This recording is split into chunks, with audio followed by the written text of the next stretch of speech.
Alrighty, everybody, welcome back to another episode of TheLowriderCulture. Alright, let's begin. Please tell us your name. My name is Juan G, president of On the One Car Club, Southern Cali. Alright, please tell us a little bit about your car. So this is my 1982 Cutlass Supreme, dubbed the Modelow Supreme. I've had it for about 15 years now. Almost a daily driver for about 10 years before I really got into it. The lowrider's been part of my culture since I was a teen, way before a teen. First started off with back in the 90s, doing just getting into the cruising scene, you know. Yeah. All right. Please tell us the name of your car club. On the One Car Club. So you said that you're the president. Yes, sir. And when did you start? So we started this club about 4 years ago. My brother and I got together. We used to be with a different car club before, and then we ended up doing our own thing. So it's been about 4 years. All right. And what does it take to be part of your car club? So in our car club, what we like to say is make sure you're clean, in and out. I'm talking about engine, paint, interior, wheels, of course, hydraulics if optional. All right. So what brought you into the lowrider culture? So as I said, it's something that I started seeing when I was a kid. And then a friend of ours had a 78 Monte Carlo. And I think I was probably about 10 years old. And he was like, dude, you want to learn how to drive? And I said, of course, especially in that. Nice. So it gave me a little, like, you know, let the brake go, let it just kind of go and just stop. And just, you know, it was just a moment, but it felt like, wow, like this is something really cool. That's really cool. So what does the lowrider culture mean to you? Family. First and foremost, I think it's very important to have people around you that you treat like family. You could go anywhere, any part of the world, and especially if you're in the scene, be welcomed, you know. So friends and family, of course, you know, and the lowrider culture stays alive with people that like to hit the streets, like to take their car for a cruise, whether it's a Sunday night, Sunday morning, you know, or just a daily driver. Just the whole ambiance of being out there, seeing your car parade around town, people like that, and of course we like it too. Nice. So why a Cutlass? So again, my buddy, when he first let me drive that car, it was a Monte Carlo, it was a G-body. So I fell in love with the G-body back then. This is my second one. I've had an 83 before. I let it go, shouldn't have done that before, but you know, you learn from it.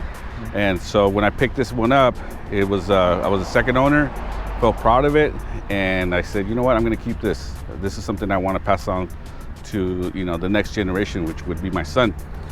And I've had it again for just over 15 years, and my wife bugged me about getting something different, but I loved it so much that, again, you know, it was like, hey, it's part of me, you know, it's part of the family. That's really cool.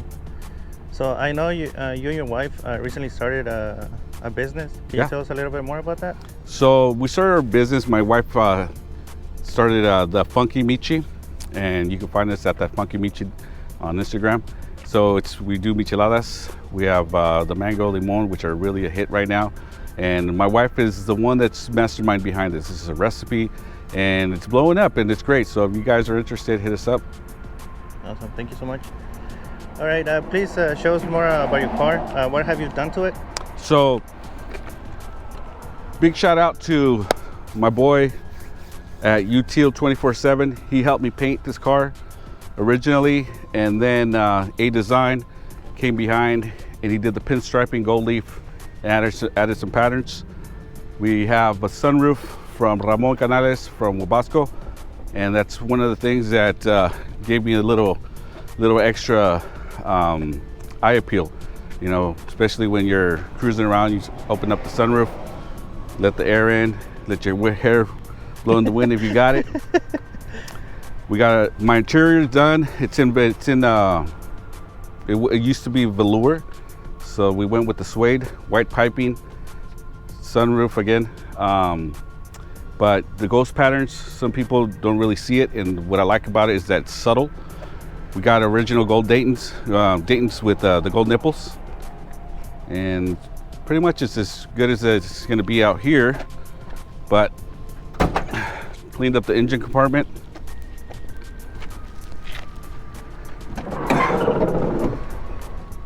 So it's the original engine, just dressed it up, added some chrome accent to it. And do you have any other plans for the engine? So, believe it or not, this is my third engine. That's how much I've driven it. I've gone through 3 engines already. Wow. So, to be quite honest with you, I've been asked, why not the LS swap? Why don't you upgrade it? But I like to have it as original as possible. Obviously, it's dressed up, but at the same time, it's still maintaining its classic look. And that's what I'm going for. That's really cool. So you said that this is a cruiser. Is that the way you like it? You don't want to put hydraulics? Oh, of course I want to put hydraulics. The thing about it is just that every time I want to put hydraulics in it, something happens to it. So I don't know if she wants to get hydraulics on it or not. So I'd rather just keep that notion that, hey, you know what? I get in it, I can go anywhere I want, jump on the freeway, not a problem. Hydraulics, obviously, is something that all lowriders want to have, and I would love to put some on it. It'll be ready when it's ready. It's ready.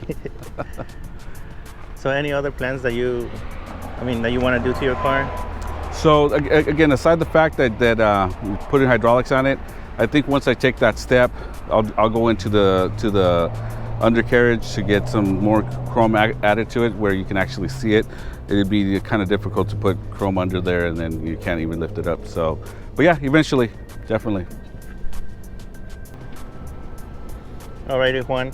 Thank you so much for making the time for us and showing us your beautiful car. Do you have any shout outs? So again, shout out first and foremost the family.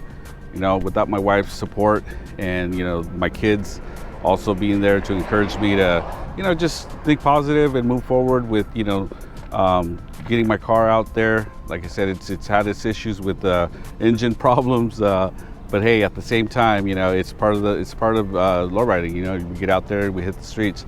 So I want to shout out my car club, On the One Car Club. Shout out to, again, the painters, you know, Util 24/7, A Design, Wabasco, Ramon Canales with the sunroof, and just everybody in the lowrider culture. Just, you guys keep pushing forward. So, man, like I said, thank you so much for making this time for us, man. I truly appreciate it. Appreciate you. All right, everybody, thank you so much for watching. We'll see you guys next time. And remember, if you're watching this, you are the lowrider culture.